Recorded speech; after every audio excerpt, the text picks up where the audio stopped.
Hey there, it's Norm from Tested.com. I'm really excited to be here with Michael McMaster. We met you last year at Maker Faire. You're one of the members of the R2D2 Builders Club. Yep. But also one of the few members of the Wally Builders Club. You've made your own life-size Wally.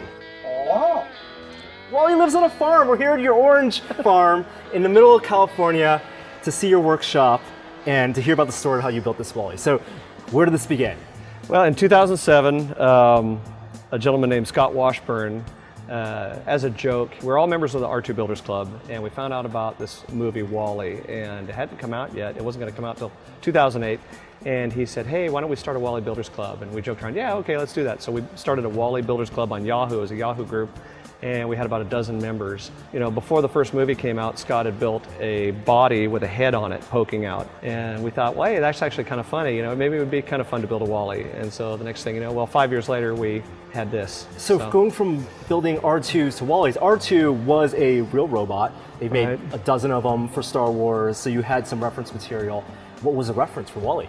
Yeah, Wally was a lot more difficult. It was screen grabs, movie posters, there was a lot of printed material. Blu-ray was our friend. We were able to take a lot of screen grabs from that, which was very useful. And you learned through watching those Blu-rays that because Wally was CG, there wasn't just one shape. Right. So how is this Wally scaled in relation to the movie? Yeah, the first thing we found was that there were known objects in the movie. We had a Rubik's Cube, there was a VHS tape, and so we started with the hands and sort of worked our way backwards. And once we had that scale, we were able to extrapolate how large the hands were in relation to the body, how big the body was in relation to the head. And so that's the way we worked, sort of in reverse. After talking to Pixar animators, apparently we're pretty close. This is just what we would consider one-to-one scale, even though it does change scale a little bit in the movie. But how much of this is found parts versus how much are parts you had to fabricate? with this, unfortunately, everything is 100% scratch built. Myself and Michael Senna, we each tackled different parts. He tackled the head and the hands. I worked on the track drive. And we just went from there. So let's start with the head, because Wally's super expressive. And you were telling me earlier that there's a difference between your Wally and Mike Senna's Wally in building the head. Right. Well, Michael built the first head, and his was made out of MDF, which is very heavy.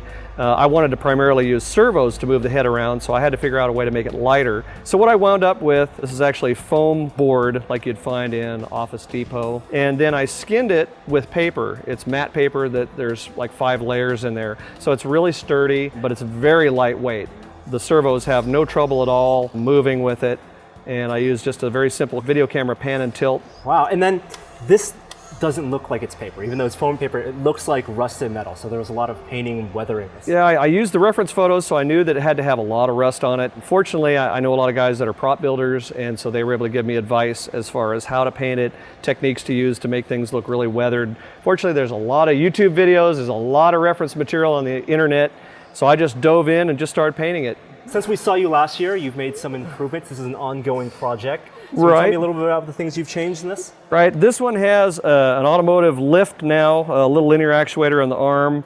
It's slow at the moment. I'm putting a faster linear actuator in and also adding a little gear motor so that the hand can wave. In the front, we have a solar charge level that actually operates now.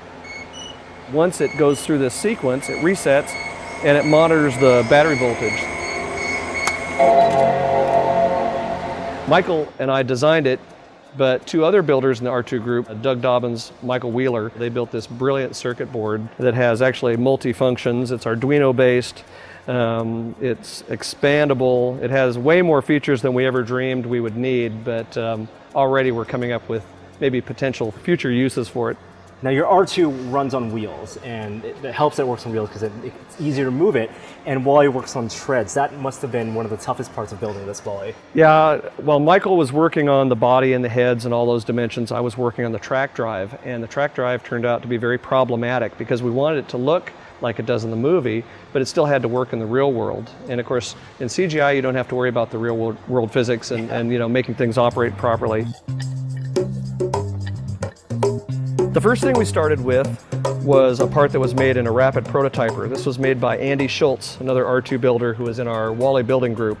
And this was based on the actual tread. I quickly realized that this wouldn't quite fit on the plastic conveyor track that I was going to use underneath as the structure. So I had to make this piece out of wood, which it's similar, in appearance, but it has cutouts for the conveyor track so that it would work with the system that I was using mechanically. So from here we made a mold and we made resin copies of this. From there we made 6 of them. I made a whole new mold, which was a gang mold, so then we could pour the rubber copies from this. So each one had to individually be poured. Wow. And there were 68 treads total on Wally. Each one had to be made by hand, and the wheels themselves, the wheel covers, all of those we made on a wood lathe, molded those, recast, everything on it. The steel structure underneath I welded here in the shop. I'm very pleased with the way it moves. You know, it really works well on smooth surfaces. He doesn't like to climb very much, but concrete and wood floors and things like that, he handles like a dream. It's puppeteering, basically. You're controlling an animatronic robot, and so how do you, like, what are your controls in terms of moving them around, and what can you move? For driving it, it's just a single control for the tank drive, which is really handy. So just my right hand does all the driving, and then my left hand manipulates the head. And so we can look about 270 degrees. He can pitch up, pitch down. We can move the eyebrows with a gear switch. And then of course I have remotes on the sides that cue up the sounds. And then of course he can play music as well. In one of those new horse-drawn open cars, we'll see the shows of Delmonico's, and we'll close the town in a whirl, and we won't come home until we kiss a girl. That's amazing, Michael. We can't wait to see what else you come up with, how you improve Wally next. Where can people find out more information about this project?